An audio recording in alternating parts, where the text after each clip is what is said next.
Another day, another replacement part. So if you saw my last video, you saw that my power steering pulley was being kind of funny, and I talked about replacing it. So as you can see here, we've got another pump, but there's no pulley and there's no reservoir.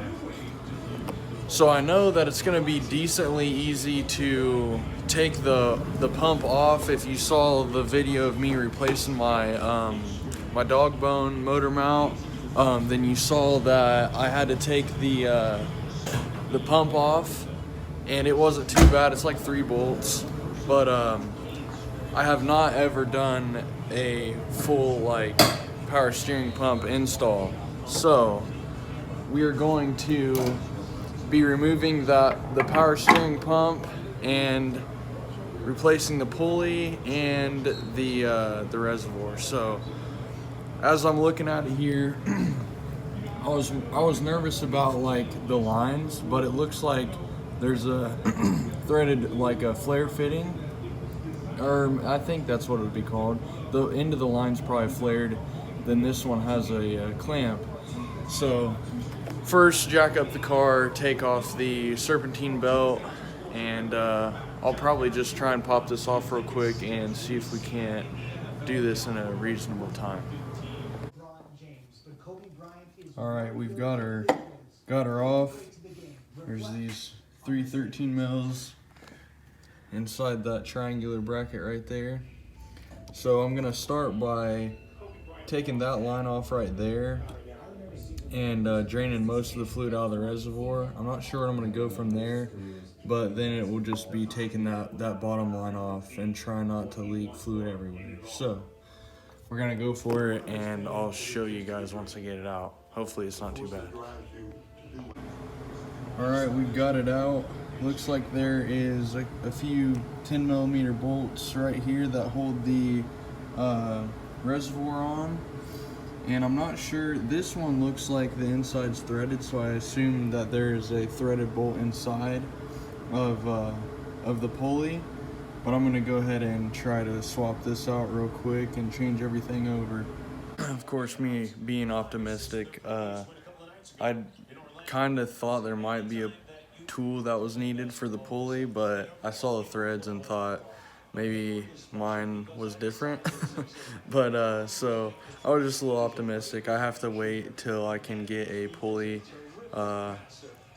tool to remove it. So I will be back after that. But I got that thing off, and of course there's 2 11mm bolts. The ones that I said were 10 mils are actually 11. And then of course this nice Allen head bolt is the last one holding that bracket on. And of course it decided to round out on the inside, so gonna have to figure that one out as well, but I can't really do anything else till I get a puller, so I'll be back whenever I have the tool. As you can see, these little half moon shapes, they kind of go underneath the little ring that holds the pulley on, and you have to basically put this little piece in first, and then these go around it. And we've got a ring here that holds it all together, and then you just this nut right here pulls out, and then this little piece threads into the like to the shaft part, so then it'll start pulling the pulley off. So I'm gonna try and maybe time lapse that real quick and see if I can't get this thing off.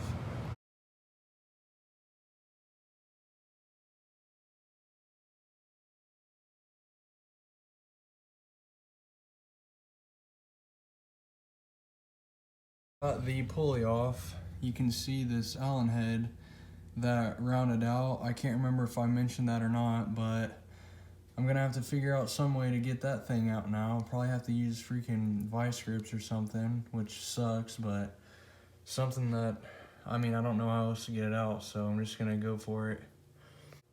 Alright, luckily I was able to just get some vice grips on the outside. I didn't really booger it up too much. And now that that's off, you can see that just kind of presses in to the top a little bit, and we've got our old pump out and ready to swap everything to the new one. Thank goodness, that was kind of silly. Alright guys, our new kit came with a new O-ring that goes on the end of that right there, and then the other one will go in here where the reservoir goes at. So I'm gonna go ahead and throw the new reservoir on, and then see how we can use that tool to press this new, or the pulley onto the new pump. And for whatever reason, the two bolts that hold the reservoir on, they come with it on the new pump, and they're like completely cranked down, and they're awkward as hell to break loose. But it doesn't come with this one, the Allen head one. So for whatever reason, that happened. And in the beginning of the video, I think I said these were 11s, but they're actually 12s. So got these broken loose, and we'll be able to use these new ones for the new pump, but we have to reuse the old ones, which is kind of silly to me. But I'm gonna go ahead and press this in and then assemble it.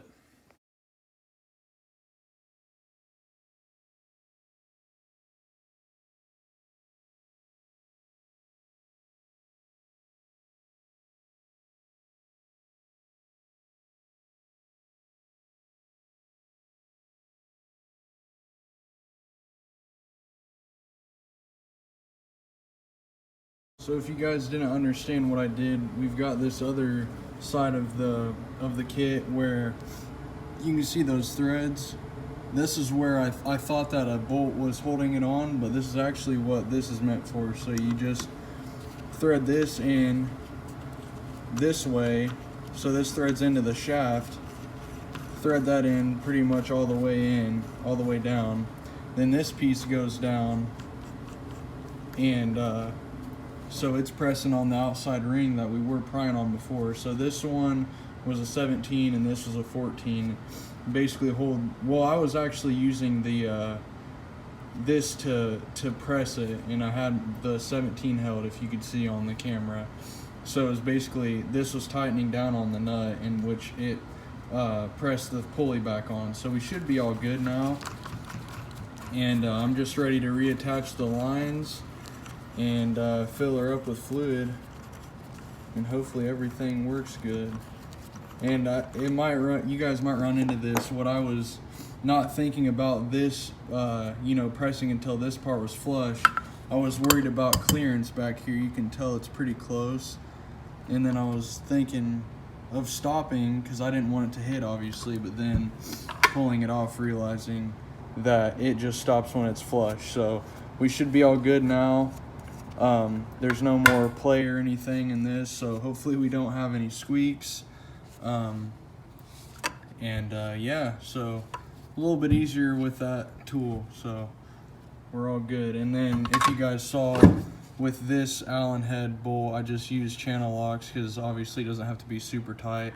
I know that's not like necessarily right, but I didn't want to search for another bolt. At least I know that one's factory, and there's two other that hold the reservoir on, so that should be plenty fine. Half-hour extra time because I couldn't freaking get the bottom line, like the hard line, on. So I ended up taking the reservoir off again so I could rotate it.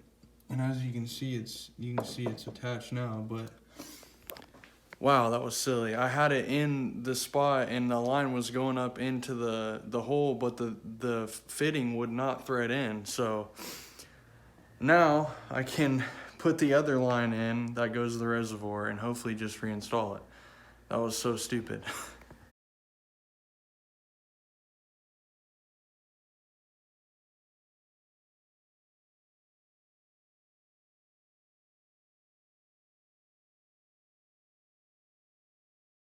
Alright, we've got her all installed. She's solid. I went ahead and put the belt back on. So I'm going to fill this thing up with some fluid and I will probably start the car up and make sure it's not squeaking anymore. All right, guys, there we have it. Everything's all good. The power steering pump was a little bit, like, not noisy, but I assume it's just because it's new. I'm not real sure. But it's not squeaking anymore, at least, so that's good. So I think everything's all good. This is a new look you guys haven't seen yet.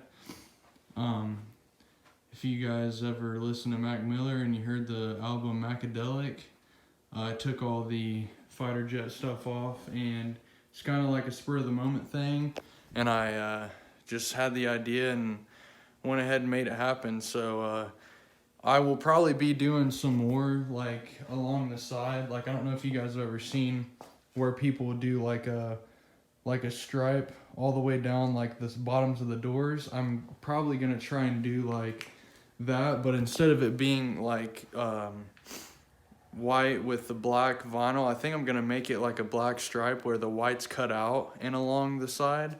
But that's just a look maybe in the future. I think I'm gonna do it, but I'm not positive. So yeah, hope you guys enjoyed, and hopefully next time we're not doing any maintenance work. Hopefully we're doing something cool, but yeah, just stay tuned. Thanks for watching.